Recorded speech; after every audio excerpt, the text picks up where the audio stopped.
Selamat pagi anak-anak, bagaimana kabarnya hari ini? Sehat? Alhamdulillah sehat semua ya. Nah, silahkan kalian persiapkan alat tulis yang ingin kalian gunakan selama pembelajaran ini terlebih dahulu. Sudah siap semua? Baik, sekarang ibu mau tanya, apakah ada yang tidak hadir dalam pembelajaran kita hari ini? Tidak ada ya? Wah hebat, semua hadir dan semangat dalam mengikuti pembelajaran pada pagi hari ini. Nah, sebelum kita mengawali kegiatan pembelajaran kita pada pagi hari ini, mari kita berdoa terlebih dahulu. Berdoa mulai. Berdoa selesai. Selanjutnya, untuk meningkatkan sikap nasionalisme, maka kita akan menyanyikan lagu nasional Garuda Pancasila. Nah, anak-anak, kemarin kita sudah belajar mengenai pengertian, jenis-jenis ragam hias, dan juga contoh ragam hias yang ada di berbagai daerah. Nah, selanjutnya untuk hari ini, kita akan belajar bagaimana cara mengkreasi jenis-jenis ragam hias yang ada. Namun, sebelum kita lanjut ke materi, Ibu harap kalian tetap semangat dalam mengikuti kegiatan pembelajaran hari ini, agar kedepannya kalian bisa menerapkan pembelajaran ini dalam kehidupan sehari-hari. Nah, dengan pembelajaran hari ini, Ibu berharap kalian dapat mengkreasikan jenis ragam hias dan menghasilkan karya seni dua dimensi yang bersifat dekoratif secara kreatif.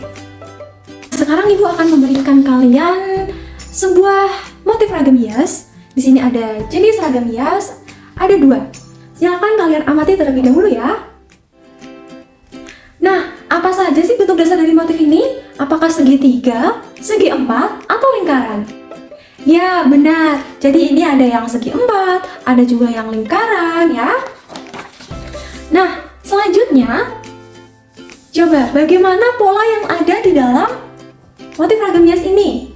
Polanya yaitu segi empat, segi empat, segi empat, dan dibuat secara berulang. Sedangkan yang batik kaung ini, dia adalah lingkaran, namun polanya akan membentuk bisa segitiga dan juga bisa segi empat. Nah, sekarang Ibu minta untuk kalian berdiskusi bersama untuk menentukan perencanaan dalam pembuatan proyek. Kira-kira kalian ingin membuat aktivitas yang seperti apa? Menggambar, oke, bisa. Lalu apakah ada proyek yang lain yang ada kaitannya dengan ragam hias? Iya, benar. Bisa dengan membatik. Jadi, untuk aktivitas yang akan kita lakukan ke depan adalah menggambar motif ragam hias dan juga mengkreasikan motif ragam hias melalui karya batik ya, anak-anak. Baik. Nah, tadi kan kalian sudah bilang ada menggambar dan membuat batik. Sekarang kita harus menentukan kesepakatan timeline pengerjaan proyeknya itu seperti apa. Ayo kesepakatannya. Ya? Oh, oke, baik. Jadi pertemuan pertama itu kita menggambar motif ragam hias ya. Lalu untuk proyek di pertemuan kedua kita akan membuat batik jumputan. Baik, oke, bisa pakai batik jumputan.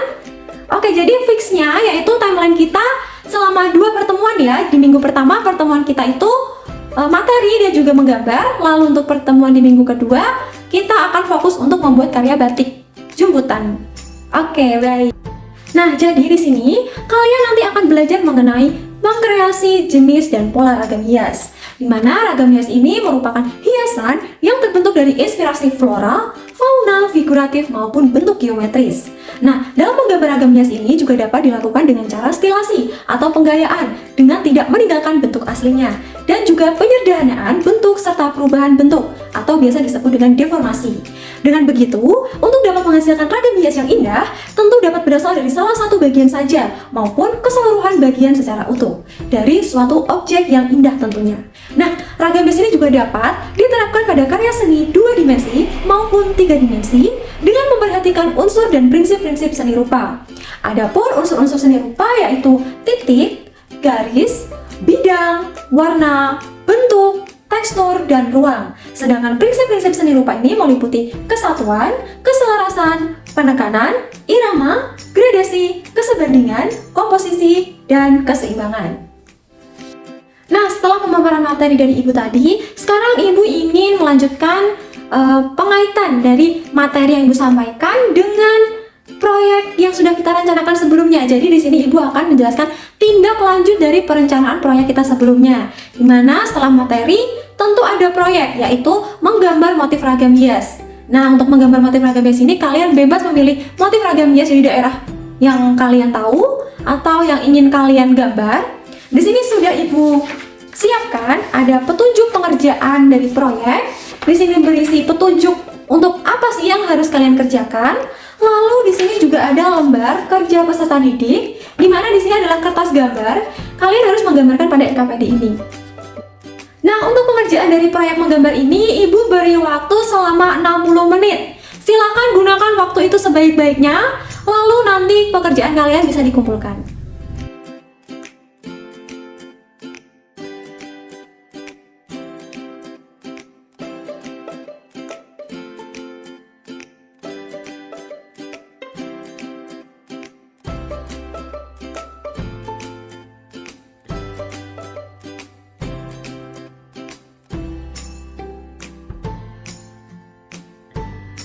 Selamat datang anak-anak di pertemuan kita yang kedua untuk pengerjaan proyek mengkreasi jenis motif dan pola ragam hias ya. Nah, kemarin itu Ibu sudah melihat hasil-hasil kalian itu sudah bagus-bagus, sudah pintar, sudah hebat dalam membuat motif ragam hias atau menggambarkannya. Nah, di sini Ibu akan membawa salah satu contoh dari kerjaan kalian. Ini hasil kerja kalian. Di sini Ibu lihat sudah memenuhi syarat ya, di mana kalian sudah diminta untuk membuat gambar motif ragam hias geometris. Di sini Ibu lihat sudah ada segitiga, lingkaran. Ini sudah termasuk dalam geometri sederhana. Nah, untuk perpaduan warnanya sudah cukup indah juga.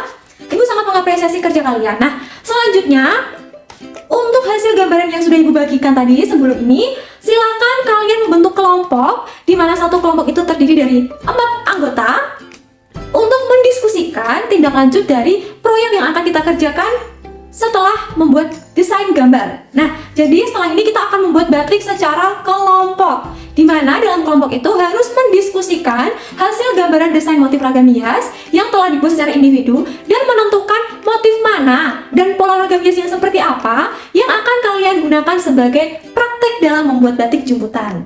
Mengerti?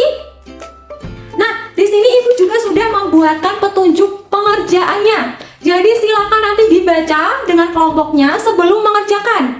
Mengerti ya? Baik, silakan dikerjakan proses pembuatan batiknya.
Nah, setelah selesai, silakan masing-masing kelompok mempresentasikan hasil kerjanya proyek yaitu dalam membuat batik jemputan bersama kelompok. Baik, silakan dimulai dari kelompok 1, silakan maju.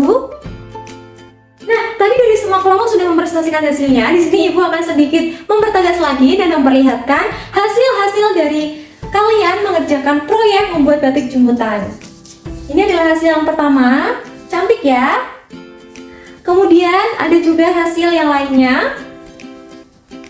Di sini ada bentuk spiral. Wow, keren sekali. Nah, setelah kalian melakukan presentasi hasil kerja proyek kalian, yang menurut Ibu itu sudah sangat-sangat bagus, dimana kalian sudah meningkatkan kerjasama dalam kelompok, itu sudah sangat bagus. Kalian juga kreatif dalam membuat proyek batik ini. Kalian terlihat antusias. Nah, jadi apa sih yang dapat disimpulkan dari pembelajaran kita? Iya benar, kita dapat kreatif, menjadi pribadi yang kreatif. Kalian juga dapat mengkreasikan motif-motif ragam hias sehingga kalian akan bisa menghasilkan karya seni 2 dimensi yang sifatnya itu dekoratif secara kreatif. Sehingga dengan hal ini Ibu harap kalian bisa menerapkan dari hasil kekreatifan kalian ini dalam kehidupan sehari-hari ya. Nah, lalu anak-anak, apakah ada yang merasa kesulitan selama pembelajaran berbasis proyek ini? Tidak ya? Apakah seru dengan pembelajaran seperti ini? Seru, oke, menyenangkan ya, karena kalian bisa membuat dan menciptakan hasil kerja kalian sendiri atau hasil produk kalian sendiri. Ibu rasa untuk pembelajaran kita cukupkan sampai hari ini. Nah, sebelum kita mengakhiri pembelajaran, hendaknya kita berdoa terlebih dahulu. Berdoa mulai, berdoa selesai. Baik, terima kasih anak-anak, sampai jumpa di pertemuan yang akan datang. Assalamualaikum warahmatullahi wabarakatuh.